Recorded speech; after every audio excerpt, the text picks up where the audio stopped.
James Simmons. He's doing an awful lot of work upstreaming Lustre into the Linux client. Ladies and gentlemen, this time with the right set of slides, James Simmons.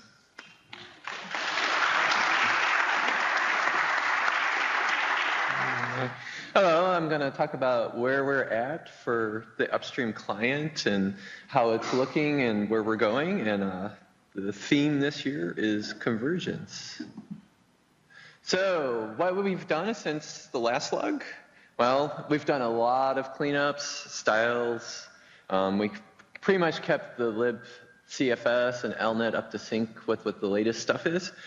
The biggest change you probably saw if you saw the patches flying around is that we've moved from the 2.5 support from last LUG to actually a pre-2.9 version actually upstream.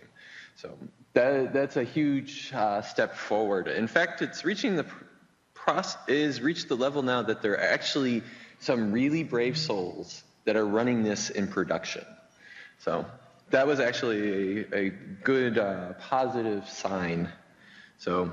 And as we develop Lustre and it's been cleaning up, now we're getting to the point where it's becoming more clear what we have to do to actually leave staging and becoming a proper Linux file system. So, and in the process of trying to do this, we approached Alviro and this winter and discussed with him about leaving, and we talked with Greg as well. So we're actually starting to get reviews on the Upstream client and starting to get feedback about what it is.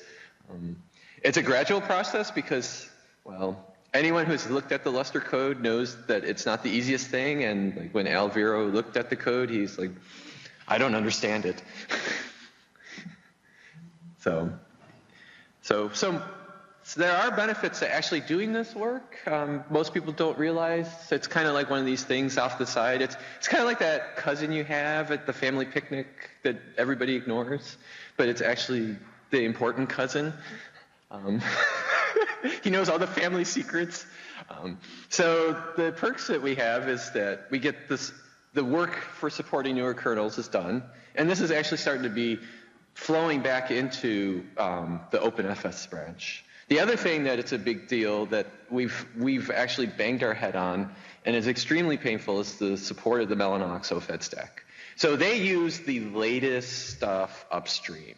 I mean, it is bleeding edge, and the InfiniBand API has undergone drastic changes, and which has caused much pain, and we're still working out some of the issues because supporting older kernels, we're breaking the Mellanox 4 driver while trying to support Mellanox 5. So the other thing which is surprising is even though we get these fixes, we get these what you would think of janitor fixes, every once in a while we get a gem in there that actually fixes a real problem. And the other thing that was worked on during this cycle is that we've been trying to get the staging tree to be actually to test it. So we now have it in Garrett. You can submit patches. Actually, Doug and some of his Mellanox updates for the driver and stuff and the InfiniBand upstream, he did it in upstaging and our staging tree in Garrett first, and then submitted it as we were testing it. So, of course, the upstream client isn't perfect. There's still bugs in there. There's a couple test failures, so we've been analyzing it. And of course, we have to make sure it's become less and less of an issue, but the functionality is actually, because it's now up to almost a 2.9, there's less issues. It used to be that the test suite would fail drastically because there was all these things missing, but that's actually becoming less. So the missing piece now, what we want to do, and we discussed this at Developer Day, was how to automate the process so when people submit. So one of the greatest challenges, believe it or not, in the upstream client is regular users submitting really bad patches, and they get in, and they have really caused a lot of headaches. So we want to make sure that we catch those before they go in. So the reverse has also been happening, as I was mentioning, to the OpenSFS branch. So we've had, so the process of how things are done is the upstream client isn't really reviewed to the same extent as the Intel branch. So the process is when we want to do something to clean up the upstream client, it goes into master, the OpenSFS branch, it gets reviewed, reworked, and then it goes the other way. So that's how we've been doing that. I mentioned we are up to, there's patches to, at the time I wrote these slides, up to 4.9. Actually, there's patches outstanding up to 4.10. So all you Ubuntu 17 fans can run your Lustre clients. So I was hoping to actually sync it up to 4.12 RC something before the release, but I don't think that's going to happen. We were attempting to do the backport of the SysFS stuff. I've done a lot of the backporting stuff. There was way too many bugs to introduce for 2.10, so we've been trying to fix it up. And that way, so that's going to feed back into the upstream client, those fixes. The other thing that has been an ongoing project, that has been a big project, is the 64-bit time issues. So the Linux kernel, so to make it function beyond the 2038 bug, all the timestamps have been moved from 32-bit to 64-bit. So we've been moving to that direction as well. And the benefit of this is also we're moving away from Jiffy use. So if anyone knows, there's an internal mechanism to keep track of a tick inside the kernel. Well, Jiffies are dependent on the configuration of the system. They're not really independent of real time. So we've been looking to move to K-time, which is nanosecond precision that's not dependent on the platform. And we're looking at time 64 seconds resolution as well. So lots of strings, as you saw for 2.10. There were a lot of little things that on the side, if you look at the chart, there's these slivers. Those are actually backports from the upstream client for actual fixes that went in. So this was the first release where we saw a whole bunch of stuff go in. So, and the good news is that a lot of these changes that have been upstreamed are actually in 2.10. So a good chunk of that work has been completed. So the other thing, so what needs to be completed yet? So one of the biggest eyesores in the upstream client, if you look at the header paths in the files, this makes it look very stagey. So this is one of the big complaints. It's not a functionality thing, but it bothers the maintainers upstream. So we've been working on, there's been 2 tickets that have been open for 5 years on this topic. So you're thinking 5 years is a long time. Well, the reason for that is because this stuff, changing it touches everything. We're talking tools, we're talking all the kernel code. It's all over the place, the map. It changes the behavior. So we have to make sure we don't break anything. So there's 2 sets of headers that we've been working on. One is the general Lustre UAPI headers. They're now compliant. That work, the patches, there's only 2 patches left outstanding. LNet and libcfs also have to become UAPI compliant, but we've cleaned up those headers to a large extent. So we don't need the libcfs headers anymore in userland. That's gone. Those days are gone finally. So that's where we're at, and so there will be 1 patch left for 6245, and we're done with that. And we can push that all upstream. That's done.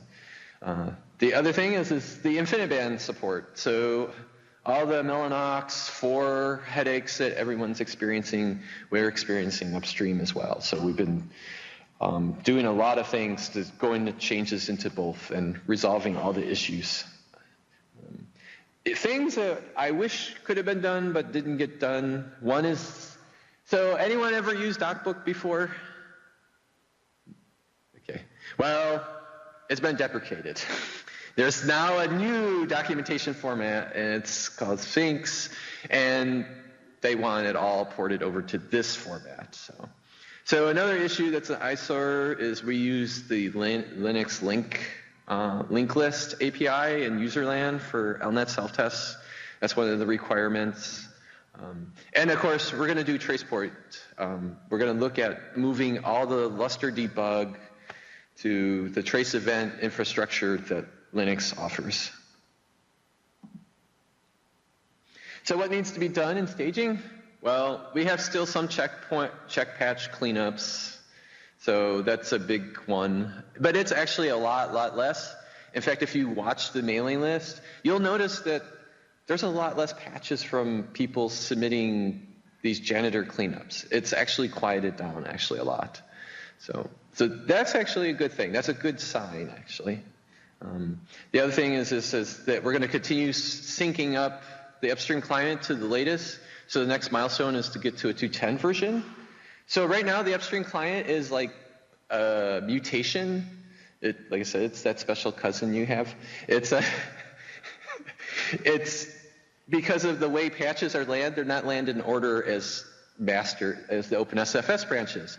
So they're landed in such a way that if one gets rejected, at least the majority get in, and there's the minimization of dependencies. So only a couple patches are missing for 2.8, most of 2.9 is, and then there's some 2.10 in there actually. But in the end goal, we want to get at least to a 2.10 version, and then become more flexible on the features being added, because they hate our out-of-source tree more than they hate our upstream client. And as I said, we want to merge in the UAPI header cleanups. We want to fix up the linked list APIs being used, so LNet self-test. And I think NodeMap also does some of that stuff, and that needs to be cleaned up.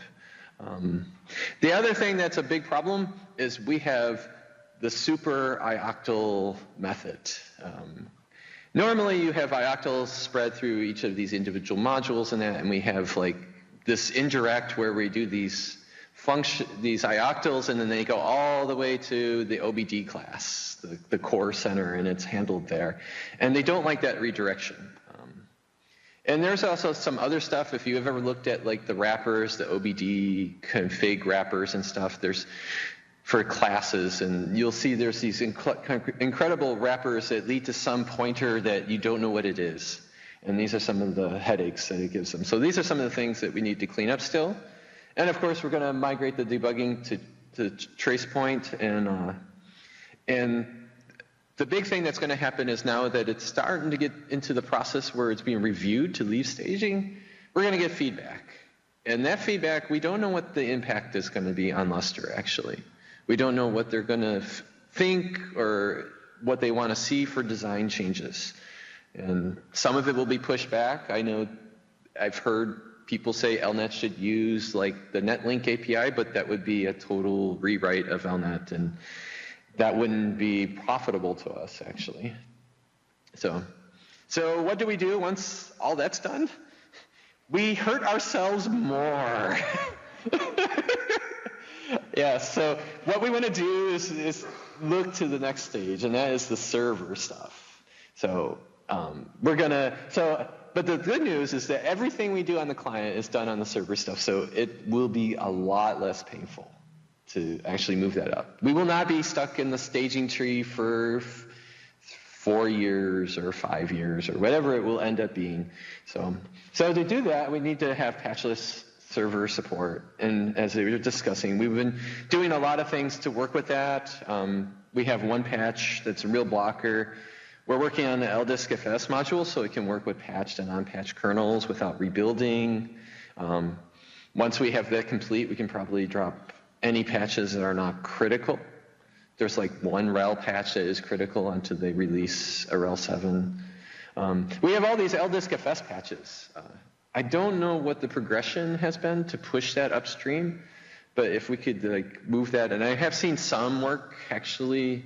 Since I've been involved in the upstream client, I have actually been CC'd on like the extent 4 mailing list, which I was surprised by. But yeah, so that's the next thing. And also LDiskFS support. We have it up to 4.4. So this is making life easier for us. We're actually, now that we're supporting distributions that follow closer to the upstream client. And so my talk wasn't too extensive. Because this year it wasn't like, oh no, we're going to get deleted. This was actually another really good year. We got a lot done. We prepared a lot of stuff, and we are preparing a lot of stuff to be merged upstream, such as the trace events and all the header cleanups. And we're going to be looking at hopefully leaving staging within the next, year time frame. Next year, I'm hoping to come up here and talk about being out of staging. So the things that just need, there's some things missing from the upstream, but most of it's done porting.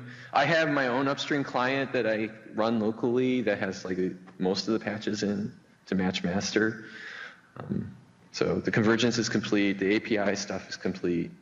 And the good news, which is incredible, and I have to ask, who here is brave enough to use the upstream client in their systems? Has anyone done that? Are you afraid to say something? Nope. I figured no one would be here brave enough. But I'm curious if anyone knows anyone who's using this. I would love to talk to them. And like I said, the other thing is it's starting to undergo code review, and we're getting feedback and stuff. So, and that's it.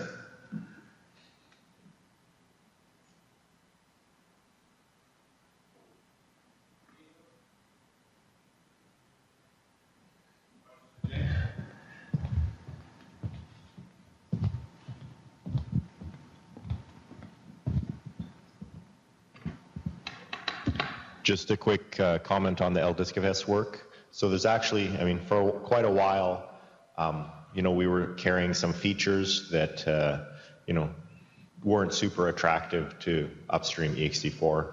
And so, it had been static for quite a while. More recently, actually, Seagate has been doing some work. And so the multi-level H tree actually was accepted and then had a tiny bug right before the feature freeze, and so it got yanked out, but it'll be into the 4.13 kernel. And there's a good prospect for the large extended attributes feature also going upstream. Google has become interested in large extended attributes. And so they're going to be taking that, and it'll be, fully compatible with what we have in our tree for these years.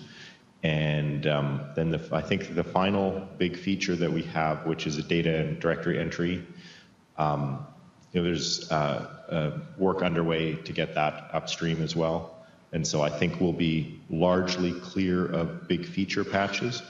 We'll still have to carry, a couple of patches just to do things like exporting APIs, but those ones are relatively simple. And, we always have, a couple of bug fix patches because they don't, get into the distro in a timely manner. But, the prospect for, reducing the LDiskFS patch series significantly is, pretty close. Yeah, so my question, you seem very positive on being able to leave staging. So, kernel maintainers are notoriously difficult. Do you see... I know, I work with them. Do you see the reviews as mostly being cosmetic requests, or do you think there will be some difficulty in, some kind of request that's like not going to be feasible? Actually, it is a combination of both, actually. So the review process is like a two-stage process. So there's the the minimum to get out of staging, which is all these style and things like that. But then there are the architectural issues, and those are the things that are also being looked at. And we have people like Alviro who are looking at it and figuring out, are there architectural issues? Why do you do this? So that's why I'm saying by next slug, I'm optimistic over a year period, because Lustre as it is today upstream, minus the couple check patch and the UAPI headers, once that goes in, it's pretty much ready for style issues to go out. So the next hurdle is the architectural issues.